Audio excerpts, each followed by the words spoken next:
आजकल तो हरियाणा हमारे पूरे देश में छाया हुआ है। हलचल मचा देता है, कभी खलबली मचा देता है। ऐसे ऐसा वहाँ हो रहा है क्योंकि वहाँ चुनाव हो रहा है। पार्टियां अपने अपने तरीके से अपने अपने तरीके अपना रही हैं। खलबली मचाने से नहीं चूक रही हैं, हलचल मचाने से नहीं चूक रही हैं। आज ऐसे ही विषय पर चर्चा कर लेते हैं कि हरियाणा की राजनीति में हलचल मच रही है क्यों। अभी अभी और तेज हो गई है।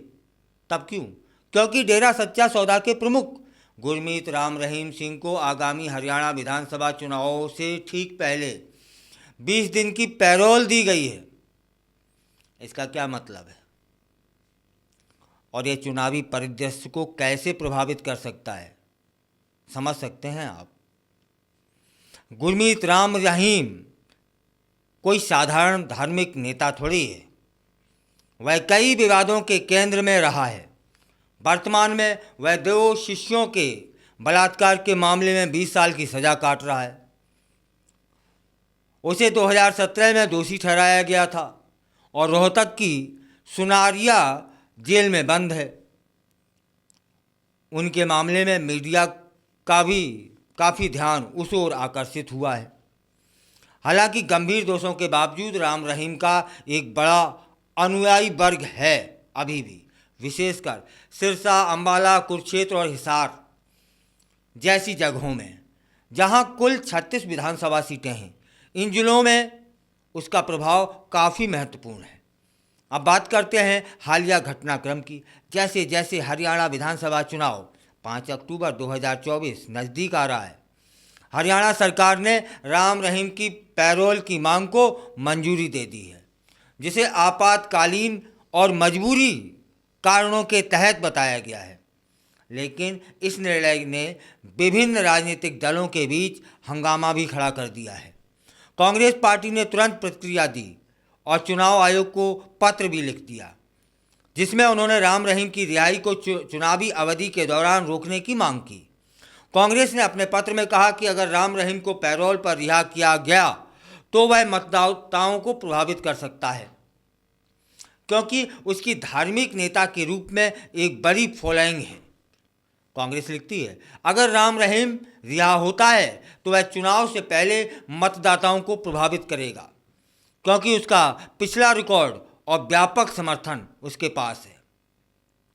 हालांकि राम रहीम को दी गई इस अस्थायी रिहाई के साथ कुछ कड़े नियम भी जुड़े हुए हैं। हरियाणा में प्रवेश करने, सार्वजनिक भाषण देने या किसी भी राजनीतिक गतिविधि में शामिल होने से प्रतिबंधित किया गया है।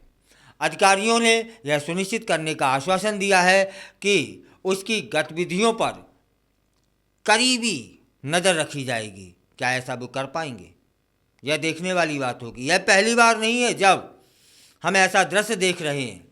पिछले 7 वर्षों में राम रहीम कई बार चुनावी समय के आसपास जेल से रिहा हुआ है। उदाहरण के लिए उन्हें इस साल पंजाब विधानसभा चुनाव से पहले 21 दिन की पैरोल भी दी गई थी।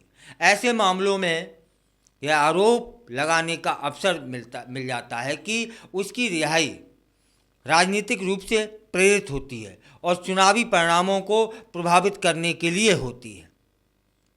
रूलिंग पार्टी भाजपा ने इस पैरोल निर्णय का बचाव किया और इसे एक प्रशासनिक मामला बताया।